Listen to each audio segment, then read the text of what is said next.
자, 저희가 이제 남은 것들이 지도학습하고 비지도학습인데요. 사실은 저는 좀 이 인공지능 분야를 미리 좀 말씀을 드리자면, 개인적으로 저는 강화학습이 참 재밌다고 생각이 듭니다. 물론 이제 제가 강화학습을 아주 잘하는 건 아닌데, 요즘 추세가 어너티테이트 데이터라고 그래서요. 그러니까 이게 레이블링이라고 하거든요. 그러니까 답을 미리 다, 모든 답을, 데이터를 다 코딩하기가 어려워요. 코딩이라는 게 뭐냐면, 그러니까 답을 다 표기하기가 어렵습니다. 그래서 사실상 지도학습으로 할 수 있는 영역은 한정적이고요. 또 그렇다고 아예 비지도학습으로 돌리자니 뭐 분야에 따라 다릅니다만은, 예를 들면 제가 공부하는 의료 분야 같은 경우는 모든 것을 다 비지도학습에 맡겨버리게 되면 결과의 해석에 문제를 가져오게 됩니다. 그러니까 이런 결과가 나왔는지 아무도 알 수가 없는 거죠. 인간이 즉 의료 전문가가 이해하지 못하는 방식의 답이 나와버리면요, 사실 그것도 곤란하지 않습니까? 그래서 또 다른 방법으로 요즘에는 강화학습 또는 뭐 준지도학습 이런 것들이 많이 응용이 돼서 일부의 이제 데이터에 답을 알려놓고, 나머지 데이터는 답이 없는 데이터를 할지라도 답을 찾을 수 있는 정교한 모델링들이 실제로 많이 응용이 되고 있습니다. 자, 오늘은 이제 그 얘기를 할 건 아니고요. 우리가 아직 개론 단계에서는 여러분들의 너무 어렵게 말씀드리기보다는 크게 두 가지 흐름, 즉 기계학습의 지도학습하고요, 비지도학습이라고 하는 두 가지 큰 흐름에 대해서 살펴보는 것이 이제 마지막 2시간의 내용이라 말씀을 드리면 되겠습니다. 자, 그 전에 우리가 지난 시간까지 무엇을 말씀을 드렸냐면, 결국 한마디로 요약하자면, 우리가 기계학습 중에서 사실 이제 데이터의 유형에 따라서 결국은 분류나 회귀 또는 군집으로 나눌 수 있다는 말씀을 드렸고요. 사실상 군집과 분류는요, 잠시만요. 제가 요거 필기를 좀 해보겠습니다. 예. 제가 이걸 PDF로 바꿨어요. 이 수업 자료를. 그래야 이게 다운이 안 되더라고요. 자, 저희가 결국은 이 군집하고 분류는 사실 같은 맥락인데, 다만 군집이라고 하는 거는 대체적으로는 이제 오늘 뒤에 살펴보실 비지도 학습, 즉 우리가 어떠한 데이터, 이 하나하나가 하나의 개체, 이 개체라는 걸 좀 어렵게 생각하지 마시고 샘플, 즉 사람이라고 생각해 봅시다. 자, 예를 들면 이 점점점이 지금 이 수업을 듣고 있는 뭐 김수로 학생, 머리를 밀었네요. 김수로 학생, 김민호 학생, 뭐 황인수 학생 등등등의 사람을 이렇게 표시한다고 가정해 보겠습니다. 자, 그럴 때 제가 만약에 여러분들의 뭐 특성을 제가 임의로 뭘 설정을 해서 구분한다면 분류에 가깝습니다. 예를 들면 지금 저는 여러분들의 뭐 머리 길이라는 기준을 하나를 정해서, 결국 동그라미, 머리 길이가 보통인 사람, 세모, 뭐 머리, 여기 여성 캐릭터들 많죠. 실제 여성은 아닌데 여성 캐릭터들처럼 이렇게 머리가 긴 집단, 이런 식으로 저희가 나눌 수도 있겠죠. 자, 하지만 어떠한 특성 없이 제가 만약에 여기 있는 김수로 학생부터 저 뒤에 있는 이희연 학생까지 제가 만약에 세 집단으로 구분한다라고 했을 때, 이것은 뭐 어떤 제가 정해진 답을 가지고 구분하지 않는 이상 여러분들이, 그렇죠, 데이터의 어떤 모여 있는 요 거리값으로 AI가 나누게 됩니다. 즉 우리가 특정 기준을 설정해 준 게 아니기 때문에 AI 자체가 자체적으로 특성을 학습해서 구분을 하게 되죠.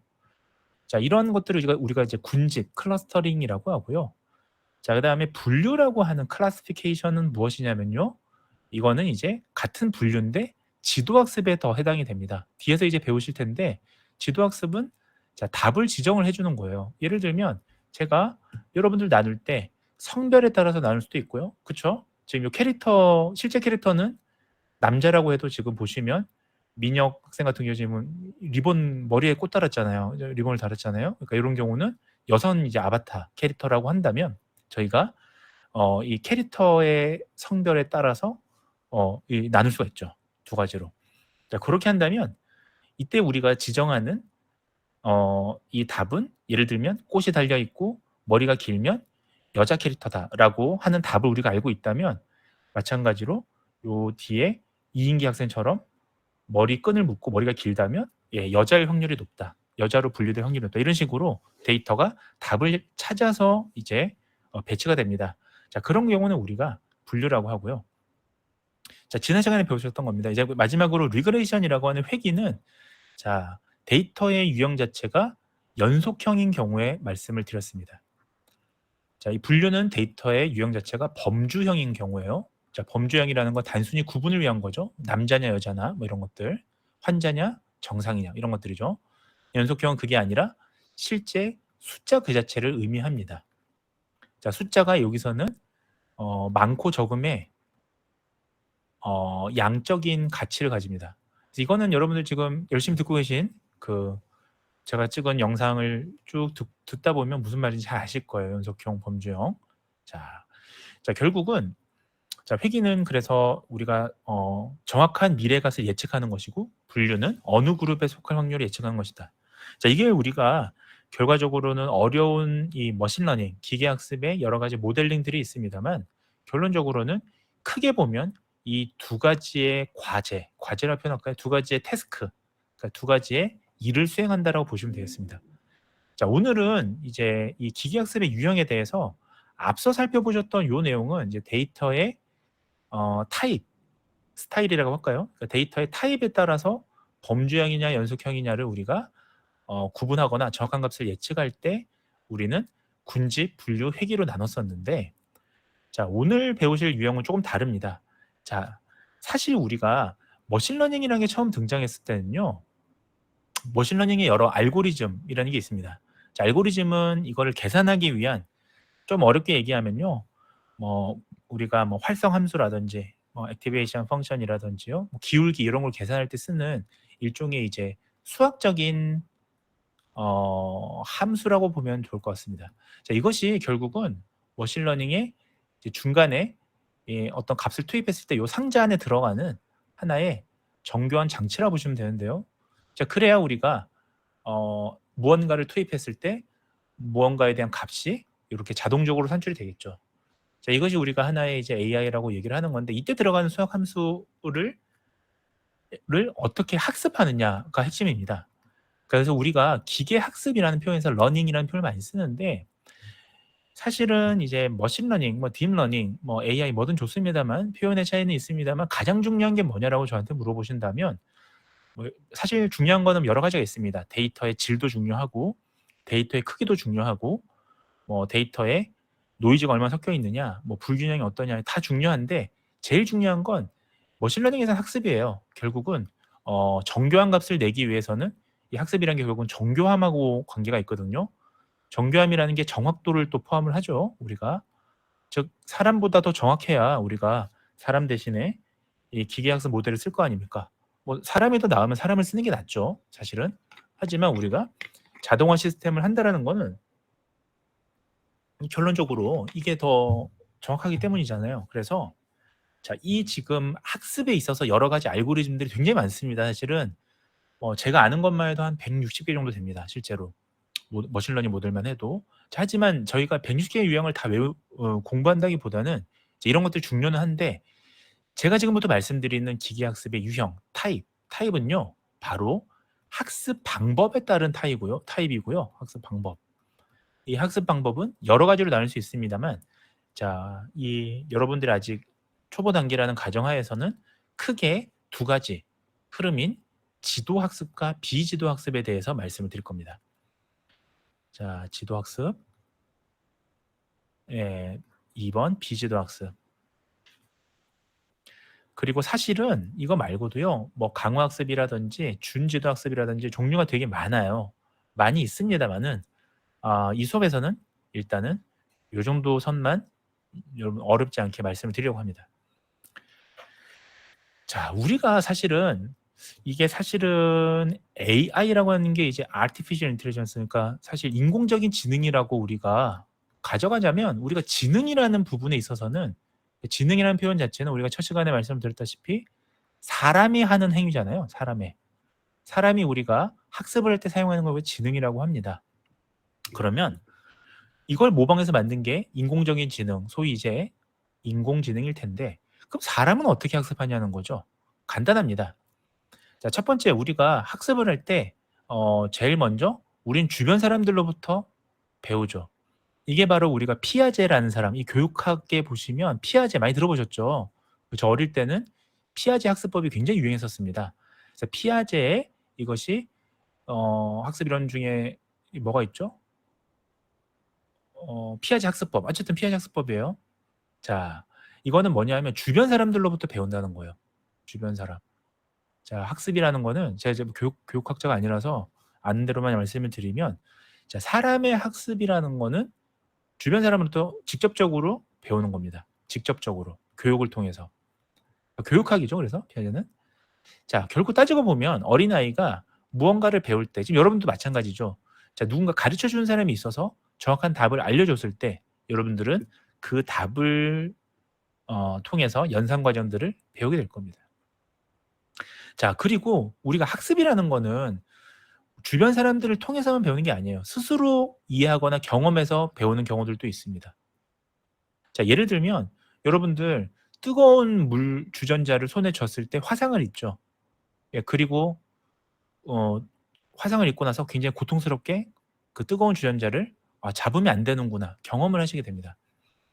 자, 여러분들 뜨거운 주전자를 한번 잡고 나서 그다음에 뜨거운 냄비가 있어요. 그러면 '저 뜨거운 냄비도 잡아 봐야지.' 하고 '배워야지.' 하고 누가 뭐 와서 "뜨거운 냄비는 잡으면 안 돼."라고 알려주는 경우는 거의 없죠. 우리는 경험에 의해서 그것을 학습하게 됩니다. 그렇죠? 사실은 이게 이제 그 뜨거운 물건을 잡고 노는 건 반사 리플렉스에 대한 이제 인체에서는 그런 게 있습니다마는 고런 내용을 뺀다면 스스로 경험한 것에 더 가깝죠. 자, 그래서 첫 번째 거를 비유를 들자면 이것이 이제 지도 학습의 비유가 되겠습니다. 자, 여기서 말하는 지도라는 것은 누군가가 답을 알려주는 거고요. 자, 선생님 같은 분이 알려주는 거고요. 이 지도라는 것을 우리는 답이 있다라고 보시면 되겠습니다. 답을 정해 놓고 학습을 하는 거예요. 자, 예를 들면 답을 정해 놓고 학습을 한다라는 의미는, 예를 들면 자, 노란색의 동그란 이것은 귤이고 빨간색의 동그란 이것은 사과라는 것을 답을 일일이 다 알려줍니다. 자, 그다음에 빨간색 무언가를 넣었을 때 얘는 뭘까요?라고 물어보는 것은 답을 미리 같이 학습할 때 알려주는 거죠.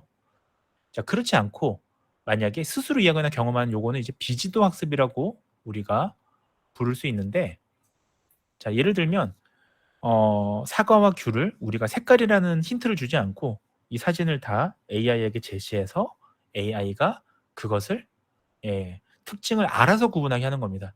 자, 사람은 색깔로 이것을 뭐 특정 짓습니다마는 AI는 꼭 색깔이 아니라 다른 형태의 어떤 특징을 잡아서 구분할 수도 있겠죠. 이건 그래서 답을 우리가 알 수 없습니다. 즉 핵심적으로 그 답을 지정하지 않고, 이거 이 글씨가 좀 이상해요. 답이 없는 거예요. 답을 지정하지 않고 학습을 시키는 거예요. 자, 그러다 보니까 어떤 문제가 발생되느냐. 자, AI가 찾은 답이 인간이 이해하기 어려운 그런 결과가 나올 수도 있습니다. 그러니까 왜 이렇게 나오는지 우리가 알 수가 없는 거죠, 이렇게 되면. 자, 세 번째는 이거는 이제 이 수업에서 다루진 않습니다만 칭찬과 벌로 성장한다는, 우리 사실 인간은요. 인간이 학습하는 양이 굉장히 많습니다. 우리는 엄청나게 많은 학습을 사실은 세 번째 형태의 강화 형태로 많이 하죠. 강화라는 건 보상과 벌을 얘기합니다. 보상과 앤드 벌이죠. 자, 그래서 여러분들 그 파블로브의 개 있잖아요. 그 개한테 음식 주기 전마다 음식을 주면서 종을 한번 땡 치면 나중에 종만 치더라도 개가 반사적으로 침을 흘리고 그러죠.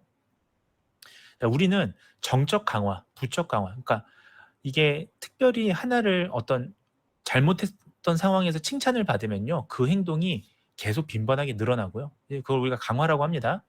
그다음에 어떤 특정한 상황에서 뭘 잘못했을 때 벌을 받으면 그 행동은 급격히 줄게 돼 있습니다.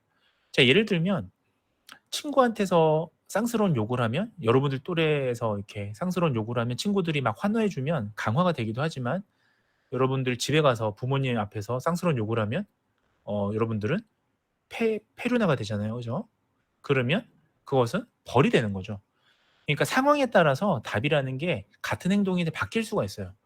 그러면 이것은 우리가 부모님으로부터 배우거나 스스로 경험하기보다는 자, 강화나 보상이라는 걸 통해서 스스로 어 배우면서 성장하는 그런 차이가 있습니다. 그러니까 비지도 학습이랑 좀 다른 거예요. 자, 보상과 벌을 적절히 주어 주면 이것이 더 정교하게 인간처럼 학습하게 됩니다. 자, 하지만 이 수업에서는 이제 지도 학습, 비지도 학습 1번, 2번에 대해서 이제 학습을 하도록 하겠습니다. 좀 빠르게 말씀을 드릴게요, 이제. 자, 기계 학습에 그럼 유형이 뭐가 있느냐? 자, 결국은 핵심적인 내용을 말해달라고 왜 이렇게 TMI냐, 왜 이렇게 교수님은 말씀이 기세요라고 얘기한다면 한마디로 줄이면 이겁니다. 자, 지도학습과 비지도학습을 지금부터 말씀을 드릴 텐데 이거에 대한 기준, 첫 번째 기준은 바로 레이블링이 되겠습니다. 자, 우리가 레이블링이라고 하면 레이블은 영어로 답을 얘기해요. 답.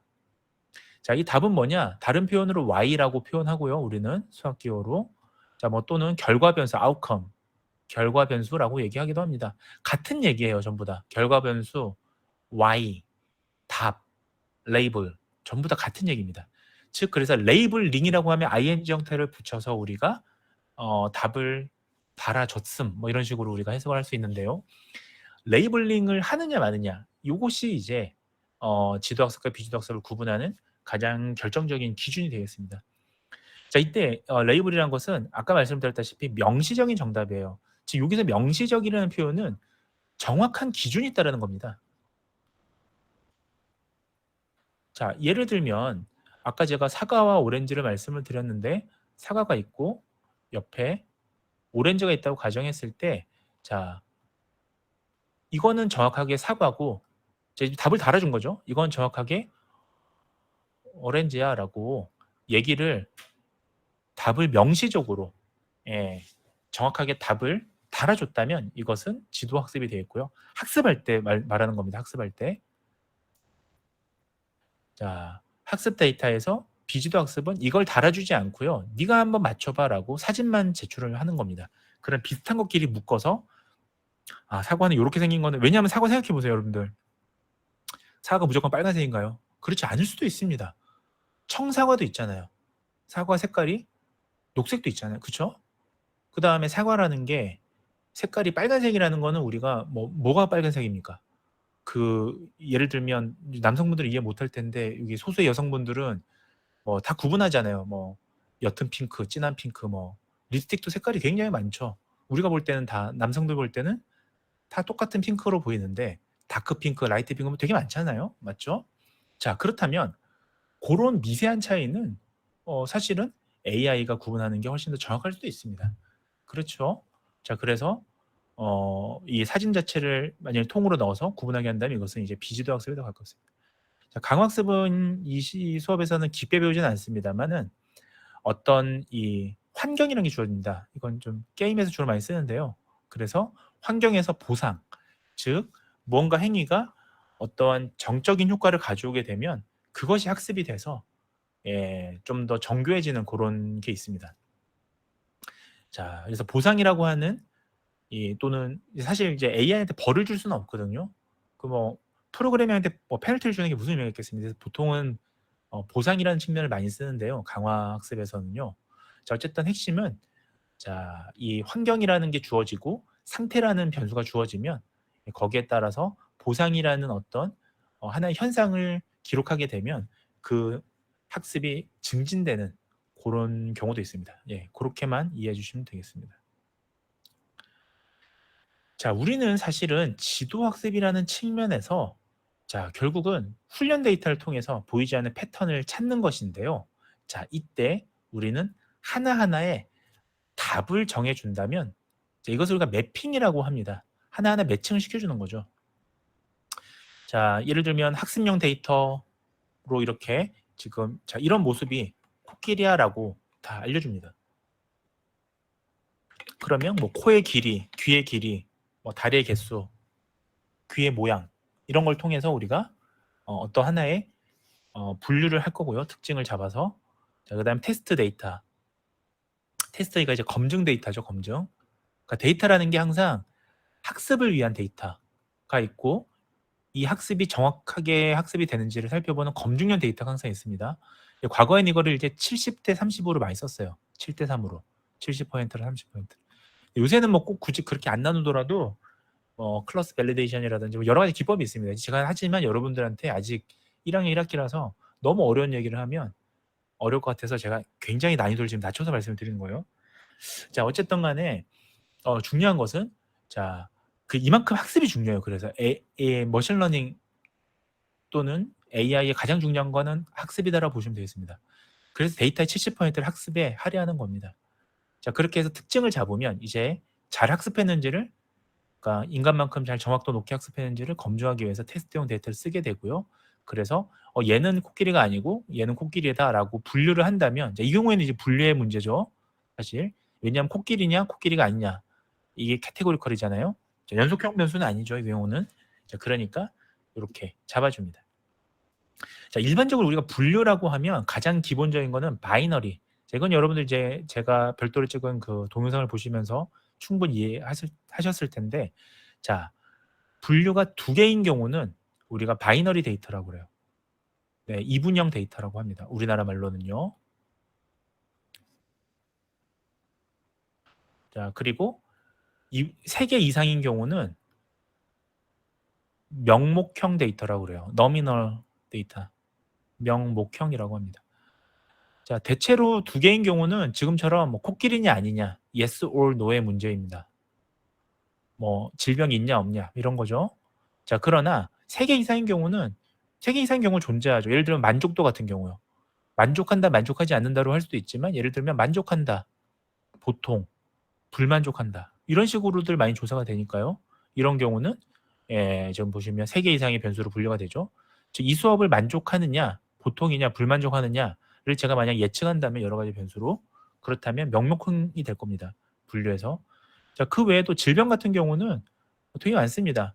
예를 들면 당뇨병 같으면 정상, 당뇨병 전 단계라고 있거든요. 전 단계, 공복혈당 장애 뭐 이런 거요. 그 다음에 당뇨. 이렇게 지금 세 가지로 나눌 수 있잖아요. 예를 들면요. 이런 식으로 질병에서 이렇게 쓸 수도 있고요. 사실은 근데 이제 멀티 클래스라는 게 좀 쉽지가 않습니다. 이제 이것도 멀티 클래스는 아니에요. 이건 이제 명목형이고, 멀티 클래스는 다중 클래스라고 해서 여러분들이 그 좀 어려운 얘기라서 여기서는 말씀드리지 않겠습니다만, 요즘에 이제 이미징 같은 경우에 디텍션, 그 이미지 영상을 어떤 화면 내에서 정확하게 그 어브젝트를, 그 목표물을 찾는 것들 중에서 멀티 클래스가 요즘 좀 어려운 문제예요. 그러니까 예를 들면 원하는 사람 한 사람만 찾는 게 아니라 여러 사람을 여러 사물을 찾아야 되는 그런 문제들. 자, 어쨌든 이런 분류가 있고, 그다음 회귀도 있다. 자, 이런 것들이 지도학습에 다 포함이 된다라는 거죠. 회귀는, 자, 지금 예를 들면, 자, 이렇게 연속형 변수, 그러니까 수치가 쭉 들어가고요.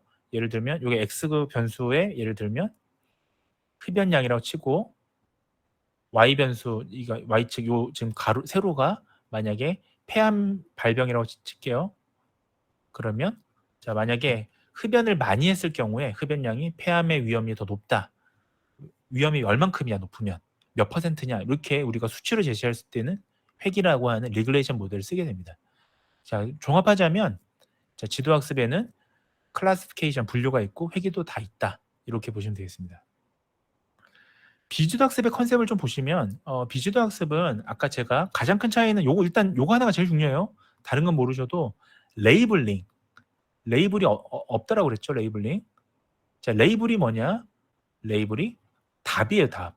즉 정답이 없는 데이터를 학습을 한 거니까, 자, 정답이 없는 데이터를 어떻게 학습했냐? 한마디로 패턴을 스스로 식별한 거예요. 패턴을. 자, 패턴을 스스로 식별한 겁니다. 자, 예를 들면 지금 보시는 이 돼지, 코끼리, 이런 여러 가지 사진들을 잔뜩 준다고 가정을 해볼게요. 자, 그러면 자, 지금 이게 코끼리고 이게 돼지라는 거는 AI한테 알려주지 않습니다. 그러면 AI는 지가 알아서, 자, 특징 추출이라고 합니다. 그리고 피처 엔지니어링이라고 하죠. 특징을 추출합니다. 피처라는 게 특징이죠. 뭐 거기까지 모르셔도 돼요. 자, 어쨌든 중요한 거는 AI가 스스로 분석을 해요. 그래서 이게 코가 긴 녀석이 있고, 이놈은 코가 짧네. 이 녀석은 꼬리가 이렇게 말려 있는데 얘는 꼬리가 안 말려 있네. 뭐 크기에 따라서 덩치가 크네, 작네. 뭐 색깔로 구분할 수도 있겠고요. 자, 뭐가 되든 어쨌든 AI가 스스로 거기에 피처를 찾아냅니다. 피처를 찾아내서 패턴을 학습합니다, 스스로. 그래서 자, 유사한 그룹끼리 묶어주죠. 자, 이때 이 유사한 그룹끼리 왜 묶었는지는 우리가 알 수가 없어요. 왜 알 수가 없을까요? 왜냐하면 우리가 답을 제시했던 게 아니기 때문에 자, 이 AI가 요 그림에서 무엇을 가지고 이 그룹과 이 그룹을 즉 코끼리 그룹과 돼지 그룹을 나누는지 알 수가 없습니다. 근데 최근에 이제 그것을 알게 하는 것이 설명 가능한 인공지능이고요. 설명 가능한 인공지능이라는 게 되게 패턴이 많습니다. 그거는 제가 설명드리면 너무 어려울 것 같아서 말씀을 드리지 않겠습니다만은 그런 게 요즘에 가장 큰 화두다라고 보시면 되겠습니다. 자, 결국은 이 비지도 학습의 목표는 뭘까요? 네, 간단합니다. 우리가 사실 때로는 사람이 정답을 모르는 경우들도 있어요. 정답을 꼭 알 필요도 없고. 자, 예를 들면 생각해 보세요. 교통체증. 지금 예를 들면 서면 로타리를 지나가는데 무지하게 지금 차가 막힌단 말이죠. 자, 이때 문제는 내가 차가 왜 막히는지를 일일이 아는 것은 중요하지 않습니다. 여러분들 아직 여러분들 운전을 안 해서 뭐 그럴 수 있겠는데 막히는 도로를 운전해서 찾아가잖아요. 굉장히 그런 스트레스를 받죠. 막히는 도로. 그러면 제가 알고 싶은 거는 자, 10분 후에 이 도로가 뻥 뚫릴 거냐? 이 A라는 길이 막히면 B 길로 돌아갈 거냐? 지금 이게 중요한 거거든요, 제가. 그 운전하는 와중에 이게 왜 막힐까를 뭐 고민하는 게 저한테 무슨 의미가 있겠습니까? 그렇잖아요. 도로상이라는 거는 시제각각 변하니까 중요한 거는 답을 알고 싶은 거죠. 그러니까 어느 게 막히는 길이냐 아니냐. 자, 이때 사실은 설명력보다는 그 제가 만약에 뭐 여러 가지 조건을 정해줘서 이 길은 막히는 길이고 어제까지 이 길은 어제까지 막히는 길이 아니었어라는 걸 학습시키는 것보다 지금 상황을 다 총체적으로 통으로 데이터를 넣고 AI가 이 길은 막힐 것 같아. 시시각각 변하는 걸 계산해서 이 길은 막히지 않을 것 같아. 이게 더 좋은 거죠. 그렇잖아요. 아니, 어제까지 막혔다고 해서 오늘 안 막힐 수도 있잖아요. 알 수 없는 겁니다. 자, 그러니까 우리가 이 기본 패턴이나 특징을 식별해서 더 잘 이해하기 위해서 즉 인간의 어떤 과거의 선행 지식이 크게 필요 없을 때 그럴 때 이 비지도 학습을 쓴다라는 겁니다. 자, 군집 문제에 적합해요, 사실은. 자, 이 정도만 알아두시면 되겠습니다. 자, 강화학습은 제가 소개만 간단히 드릴게요. 자, 강화라는 이제 레인포스먼트라고 하는데요. 자, 레인포스먼트는 우리가 영어로 강화라고 합니다. 강화는 이제 어려우면 이게 두 가지 말이 합쳐져 있어요. 보상이랑 벌. 그래서 보상이랑 벌이라고 하는 이 두 개의 개념이 합쳐진 걸 강화학습이라고 하는데, 자, 이것은 우리가 일반적인 학습 데이터가 아니라 세미 슈퍼바이즈드 러닝, 그러니까 준지도 학습이라고 하는 또 다른 형태의 이 AI, 그러니까 이 분야에 대해서는 이게 좀 보다 근래 일입니다. 그 지도 학습이나 비지도 학습과 비교했을 때 준지도 학습은요 조금 더 AI에서는 최근의 일이라고 보시면 되겠습니다. 요런 어떤 방법론에 대해서는 대표적으로 준지도 학습을 쓰는 이유가 아까 말씀을 드렸던 annotated data, 그러니까 우리가 답을 다 실제 우리가 제가 그냥 병원을 예를 들게요. 병원에 예를 들면 어떤 뭐 MRI를 보고 예를 들면 이게 질병이냐 아니냐를 뭐 판단하는 뭘 만들고 싶어요. 근데 그 의사 선생님들이 그러면 이제 그 과거에 환자 데이터, 그러니까 엑스레이로 갈게요. 환자 엑스레이랑 환자가 아닌 사람 엑스레이를 잔뜩 구합니다. 자, 이걸 구했다는 건 뭡니까? 답이 있다는 거죠. 그러니까 이거는 여기 정상 엑스레이야. 이거는 뭐 폐기종 환자 엑스레이야. 이런 식으로 이렇게 구분을 해서 학습을 시켜서 이제 AI가 새로운 엑스레이 사진을 투입했을 때 이게 어디에 해당되는지 이걸 찾는 게 우리가 가장 간단한 방법에서의 인공지능이잖아요. 설명할 수 있는, 설명 가능한 아니고요. 설명을 한다면 그런 식인데, 자, 문제는 자, 의사 선생님들이 다 과거에 정상이다, 폐기종 환자다라고 구분한 데이터가 무척이나 많으면 좋은데 실제 그렇지가 않아요. 구분한 데이터는 전체 데이터의 한 10%밖에 안 될 겁니다. 그러면 문제는 90%의 남은 데이터는 답이 없는 거잖아요. 즉 준지도 학습은 일부 답이 있고 일부의 답이 있고요. 그다음에 대체로 답이 없는 경우. 자, 이게 플러스되어 있는 데이터는 뒤에 있는 대체로 답이 없는 경우에 답을 달아야 될 거 아니에요. 이것을 우리가 준지도 학습으로 해결을 합니다. 여러 가지 방법들이 있는데 제가 너무 어려울 것 같아서 그 말씀 드리지 않겠습니다. 자, 결국은 요런 방식을 준지도 학습이라고 하는데 그중에 하나가 이제 강화 학습이라는 패턴이 있고요. 학습 방법에서는 아까 말씀드렸다시피 좀 쉽게만 말씀을 드리자면, 자, 처리 결과, 우리가 처리 결과에 대해서 보상, 우리가 게인이라고 하잖아요. 보상의 형태를 통해서 점점 정확도, 여기서 말하는 행동이라는 게 학습에 대한 행동이죠. 학습의 행동이니까 결국은 성능입니다. 결국은 정확도 성능에 영향을 미치는 그런 개선 방법을 우리가 reinforcement learning, 즉 강화 학습이라고 합니다. 여러 가지가 필요해요. 여기서 말하는 이 네 가지가 필요해요. 맞아요. 에이전트, 액션, 환경, 보상 뭐 이런 게 필요한데 여기에 대해서 길게 말씀은 드리지 않겠습니다. 자, 그러면 지금 오늘 말씀드리는 거는 지도학습, 비지도학습 전에 일반적인 내용을 드리는 거라서, 자, 그러면 우리가 이런 게 어떻게 쓰일 수 있느냐, 통계하고 뭐가 다르냐, 자, 통계학과 머신러닝이 뭐가 다르냐, 그 말씀을 좀 드릴게요. 자, 우리가 통계라고 표현할 때에는, 자, 결국은 통계 핵심은 그 수업을 지금 영상 수업을 듣고 있어서 잘 아시겠습니다만 확률하고 추론을 우리가 통계라고 얘기합니다. 즉 데이터에서 일부의 데이터만을 가지고도 우리는 추론, 전체 데이터를 계산할 수 있다. 이것이 우리가 흔히 얘기하는 통계의 어떤 기본적인 개념이잖아요. 자, 그래서 이 데이터 과학에서 사용되는 이 대용량 자료 분석, 빅데이터 분석의 대표적인 방법 중에 하나는 그간에는 통계였습니다. 그리고 통계에서 어떤 통계라고 얘기하면 제일 먼저 이제 확률과 추론이 있고 두 번째는 가설을 검증하는 게 있어요. 좀 표현이 어려운데 가설 검증이라는 거 여러분 들어보셔서 아시죠? 이제 제 영상 쭉 보셔서. 자, 가설이라는 거는 뭐 A 때문에 A는 B에 영향을 미칠 것이다. 자, 예를 들면 흡연을 많이 하면 폐암 위험이 높아질 것이다. 자, 이거 지금 가설을 세웠으면 정말 그런지를 우리가 데이터를 통해서 검증이라는 절차를 거칩니다. 자, 이런 것들이 우리가 흔히 얘기하는 통계적인 부분들이고요. 지금도 실험하는 분야에서 제일 많이 쓰이죠, 사실은.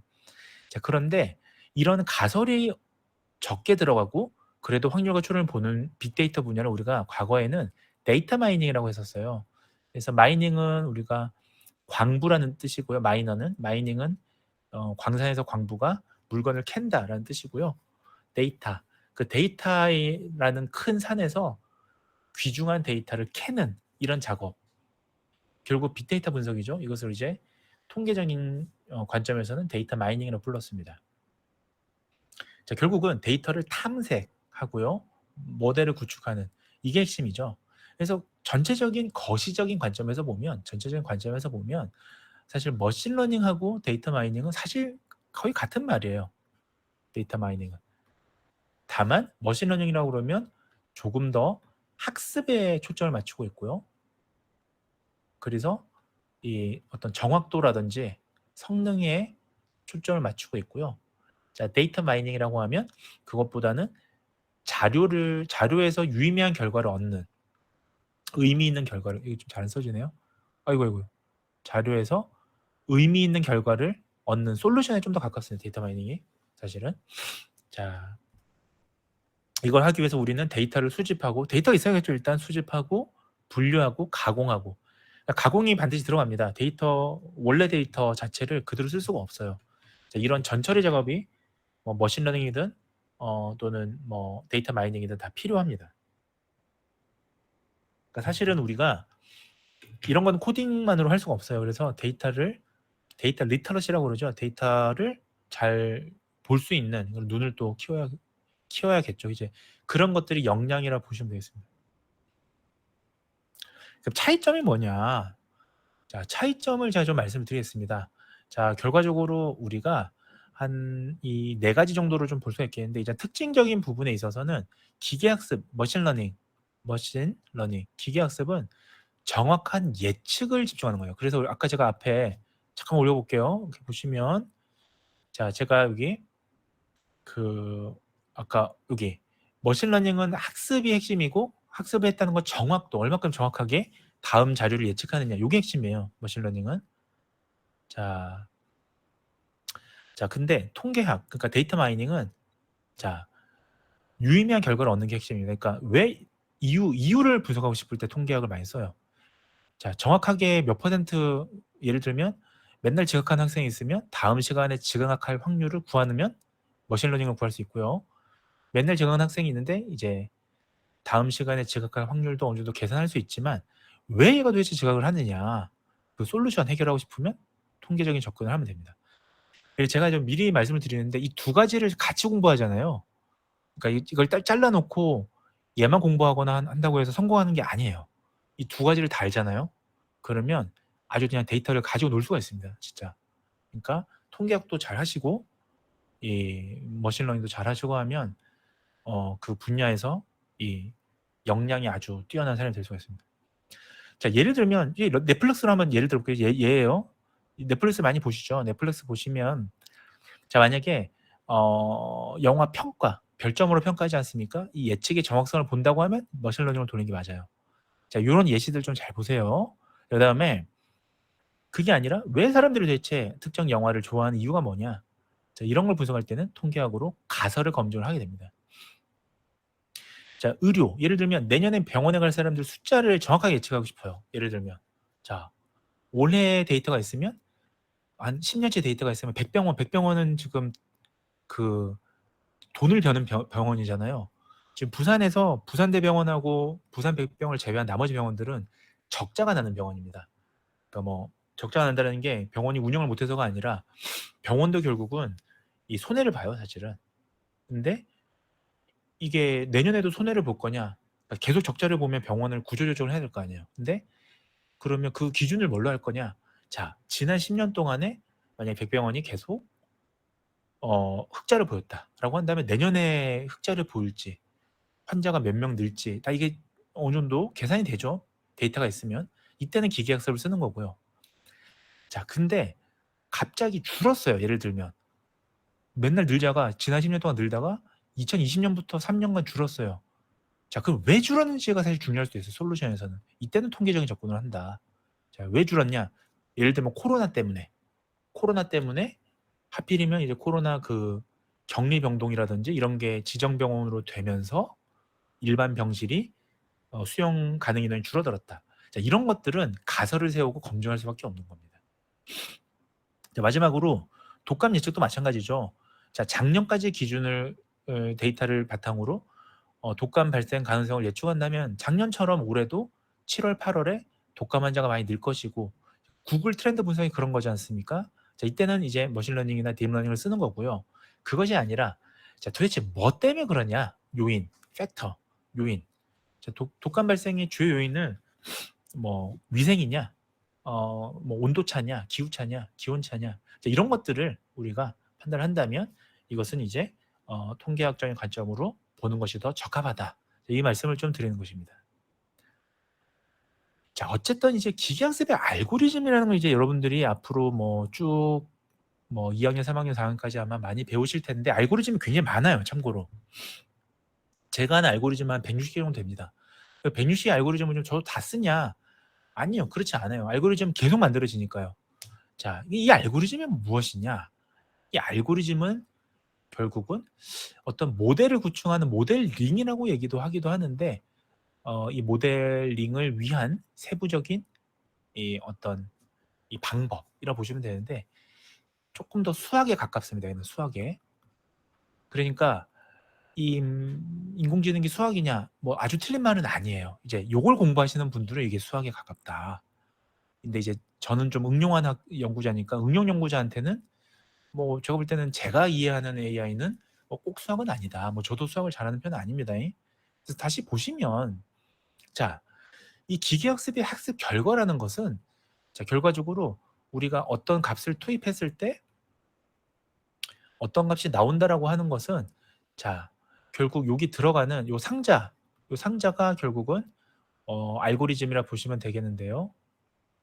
이 상자에서 정확도 높게 어떻게 계산하느냐 형태인데 크게 보면 매개 변수라는 게 있고요. 거쳐가는 변수가 있고요. 가중값, 웨이트라고 합니다. 이 가중값의 형태로 이것을 이 y를 계산할 수가 있습니다. x가 중요한, 그러니까 결국 x가 여러 개라면 어떤 x가 중요하냐라고 했을 때 그것은 가중값이나 매개변수에 달려있다. 매개변수 약간 통계학적인 개념이고요. 가중값에 달려있다. 결국은. 즉 y에 영향을 미치는 가중치가 가장 높은 게 가장 영향력이 높은 x가 되겠죠. 자, 그렇다면 우리가 소위 이 지금 기계 학습에서 우리가 궁금한 것은 요런 x를 여러 번 넣고 y의 값을 도출해서 요 알고리즘을 역으로 최적의 알고리즘을 찾아야 된단 말이에요. 최적의 알고리즘. 최적의 수학식을 찾아야 돼. 왜? 이거 사람이 지정해 준 게 아니니까. 이거 그러니까 모델링, 그래서 모델링이라고 하는 거예요. 모델링. 자, modeling 지금 ing 형태로 붙었죠. 자, 모델을 찾아간다는 뜻이에요. modeling ing가 붙은 게 동명사가 됐잖아요. 그러니까 모델을 현재 진행형으로 찾아가는 거죠. 동명사가 아니라. 그러니까 어떤 모델이 제일 좋으냐? 자, 그래서 모델링이라는 거는 이 상자에 들어가 있는 알고리즘을 A 알고리즘, B 알고리즘, C 알고리즘 넣었는데 가장 정확도가 높은 성능이 좋은 하나의 최적의 알고리즘을 찾아야겠죠. 자, 이때 우리가 알고리즘이라는 표현을 씁니다. 자, 그럼 그 알고리즘이 뭐냐? 결국은 최적의 가중값. 자, 이 웨이트 값이 가장 정확도가 높게 나오는, 자, 요 매개변수를 찾는 과정이에요.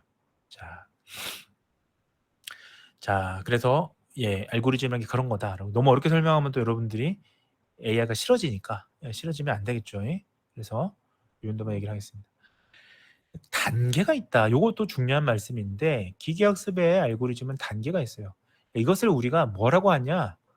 이것을 전문 용어로 파이프라인이라고 해요. 파이프라인.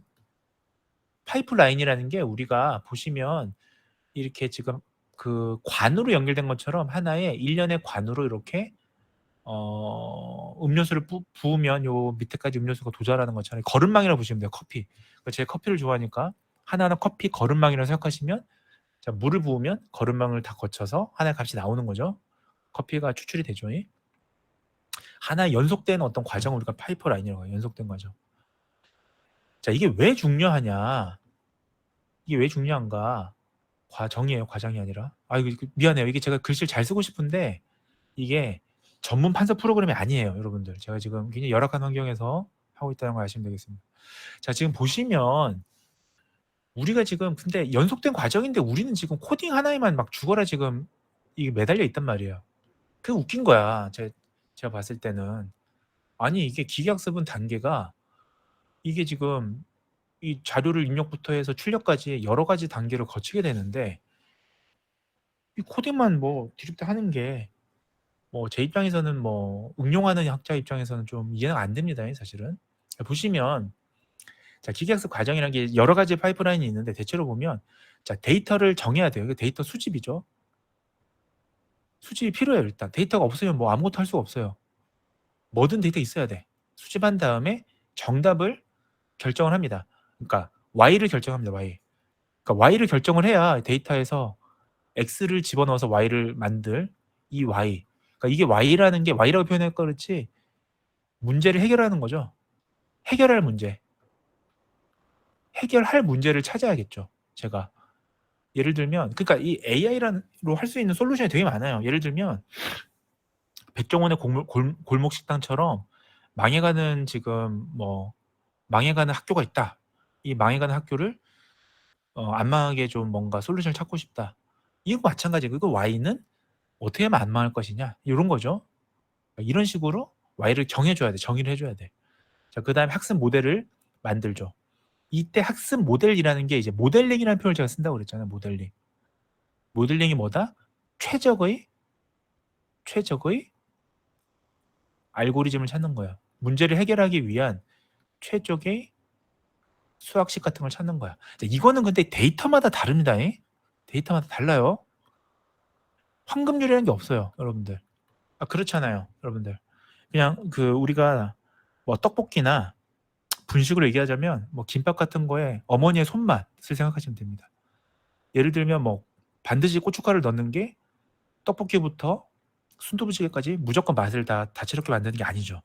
그때그때 다릅니다. 어떤 경우는 설탕을 넣는 게 더 좋을 수도 있고 어떤 경우는 소금을 넣는 게 더 좋을 수도 있다. 알고리즘이 다 달라요, 데이터에 따라서. 같은 주제라고 해도. 그 학습을 시켜요. 학습을 시켰는데 성능이 떨어져. 어떻게 해요? 다시 모델링, 다시 최적의 알고리즘 찾기 위해서 돌려보냅니다. 자, 그렇게 해서 결국 나중에 학습 결과가 출력되면 여기서 끝나는 게 아니라 이걸 해석할 줄 알아야 돼, 해석. 해석을 못하면 아무 쓸데기 없는 거예요. 해석을 할 줄 알아야 된다.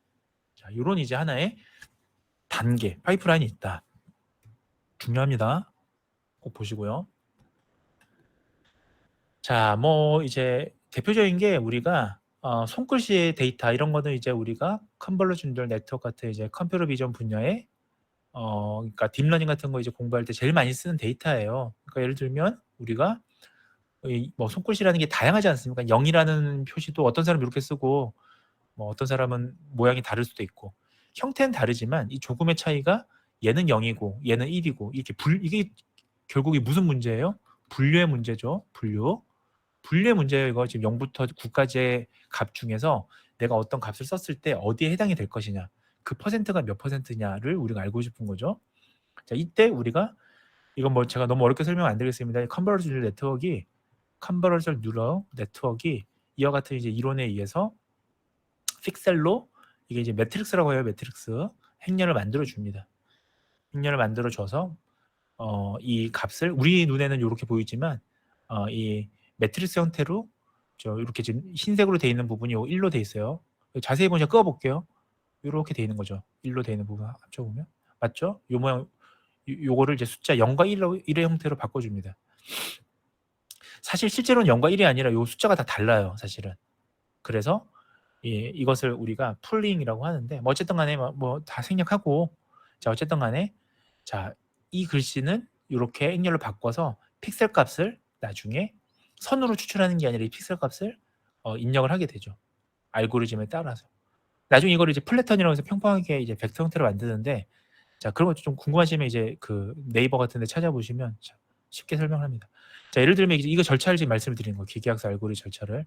자 데이터를 원리를 보자면 입력자를 정해요. 자 이런 손글씨 데이터를 갖고 왔어요. 자 그러면 이렇게 이 폴링을 거쳐서 우리가 나중에 플래턴까지 어떻게 하느냐 절차를 보시면 자, 두 번째는 정답을 결정해야 돼요. 자 그래서 예를 들면 y1은 지금 이게 지금 위로 올려볼게요. 우리가 지금 여기 y가 뭐예요? 몇 개 있어요? y가 얘네가 y죠. 그러니까 y라는 게 지금 제가 쓰는 이런 숫자를 넣었을 때 얘를 뭘로 인식하느냐니까 여기서는 0부터 0, 1, 2, 3, 4, 5, 6, 7, 8, 9 정확하게 10개가 있는 거죠. y가 10개가 있는 거예요. 맞죠? 그러면 자 이때 y는 자 y1부터 시작해서 뭐 y10인데 이제 0을 인식하는 거니까 y0이라고 표현하자면 자 이처럼 이렇게 y가 10개가 될 겁니다. 자 그러면 이제 레이블링을 사실 결정을 한 거예요. 우리가 정답을 y-값을. 자 그다음에 벡터 값을 표현한 벡터는 왜 그러냐면 너무 어렵게 생각하지 마시고 벡터는 우리는 이게 보기가 어려운데 이 컴퓨터는 말이죠. 얘네들이 이런 걸 좋아해. x하고 y의 이 2차원이라고 합니다. 이거를 2차원의 좌표 형태로 보는 걸 좋아해요. 좌표 형태. 그러니까 원래 컴퓨터가 좌표를 무지하게 좋아합니다. 왜냐하면 이게 2차 대전 때, 1차 대전 때, 2차 대전 오면서 애니악 뭐 이런 거 컴퓨터 이게 그 컴퓨터 할아버지 시초죠. 그때 얘네들이 그 미사일 뭐 포격하는 위치 이런 걸 좌표로 계산 빨리 하는 거예요. 이게 처음에 태초의 컴퓨터였어요. 그러니까 얘들이 이런 형태의 2차원적인 XY 요런 그래프 형태를 좋아하는 거야. 자, 그런데 예를 들면 여기 개체가 한 명 있다. 요 동그라뱅이. 그러면 얘를 우리는 눈이 달렸으니까 입체적으로 얘는 여기 있다 이렇게 보는데 얘가 왜 벡터를 좋아하냐면 자, 이게 x 값이에요. x가 이게 만약에 2고 y가 3이라면 위치가요. 그러면 컴퓨터는 얘를 어떻게 인식하냐면 2,3 이렇게 인식해 버려요. 이게 간단하잖아. 2,3을 그래프로 표현하면 요 위치거든요. 그러니까 우리는 눈이 달렸으니까 요 동글뱅이가 여기 가운데 있어 이렇게 얘기를 하지만 얘네들은 눈이 안 달렸잖아요. AI가. 그러니까 0과 1에 뭔가 지금 이걸 이제 매트릭스라고 하는데 요거를 벡터 형태로. 이 매트릭스가 왜 매트릭스냐면 이게 벡터가 많으니까. 요 한 줄을 우리가 벡터라고 그래요. 한 줄을. 이게 많으면 매트릭스가 되는 거야. 행렬이 되는 거야. 그러니까 행렬 말고 벡터를 얘기하자면 요 위치를 좀 알고 싶은 거지. AI는요. 맞죠? 자, 그러니까 y1 1이라는 건 지금 여기 y1이다라고 한다면 지금 2,3 이것도 벡터 형태거든요. 이렇게 숫자 나열 형태로 하는 거예요. 나열 형태. 자, 이런 값으로 표시를 합니다. 그래야 안 겹치지, 얘네들이. 자, 그다음에 이제 학습 모델을 만들어요. 이제 최저의 가중값이라는 것을 이제 붙이게 되는데 요 수식을 이제 찾아줘야 되는데 자, 요 세타 값을 찾는 게 이제 기계학습의 과제인데요. 보시면 뭐 이런 식인데 이 공식을 뭐 굳이 외울 필요는 없습니다. 자, 이게 400개의 우리가 픽셀이 있다면 아까 20개 뭐 제가 수학 얘기 잘 안 하려고 하는데 가급적이면 20 by 20였잖아요. 위에 보시면 20 곱하기 20 픽셀이었잖아요. 그러니까 x가 20개였을 거고 y가 20개죠. 그러니까 총 400개죠. 그러면 y가 이 매트릭스의 y는 400개까지 있겠죠. x가. 맞죠? 예. 그래서 거기에 따른 400개의 값의 세타 값을 구해주는데 이렇게 얘기하면 어려우니까 제가 그냥 한마디로 요약하면 최적의 값을 찾자. 최적의 손글씨 잘 인식하는 최적의 값이 뭐냐? 그 수학식을 하나 찾자. 자, 이런 거 제가 저 시험에 안 냅니다. 안 내요. 이렇게 치사하게. 자, 그래서 최저의 값을 찾았으면 이제 얘가 정말로 성능이 좋은지를 이제 파악을 해야겠죠. 테스트 데이터를 넣어서 성능이 좋은지 정의해주고 이제 찾았으면 예, 출력을 하면 됩니다.